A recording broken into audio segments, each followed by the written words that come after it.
Počúvajte dobre, čo najnovšie tvrdí Šimečka. Po dohode mi rodičia platili telefón. Neskôr som zistil teraz, to som tedy nevedel, že to bolo napísané na nejakú skupinu v tom občianskom združení. Nevedeli ste o tom? Nevedel, ale vlastne ani teraz neviem koľko, a to boli roky, tak je možné, že tá celková suma je v tisícoch eur.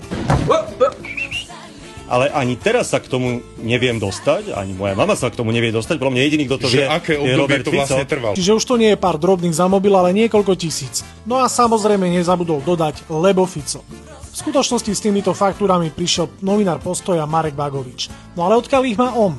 Tak skúsme tiež jednu konšpiračnú teóriu. Šéfom spoločnosti Orange v tom čase bol Pavol Lančarič, ktorý sa teoreticky mohol dostať k faktúram, a je to ten istý Pavol Lančarič, ktorý v roku 2023 sa stal ministrom dopravy v úradníckej vláde Odora a Čaputovej. Čiže teoreticky by za tým mohlo byť samotné PSK, ktoré sa možno chce zbaviť Šimečku. No ale aby toho nebolo málo, tak Lančaričova dcéra je vydatá za Mikulcovho syna. No a medzi prvými, kto sa zastal Vagoviča a útočil na Šimečku, bol samozrejme Matovič a Mikulec. Čiže je za tým Matovič? Už konšpiračných teórií je veľa, takže si milí voliči vyberte, ktorá sa vám najviac páči. Pekný deň.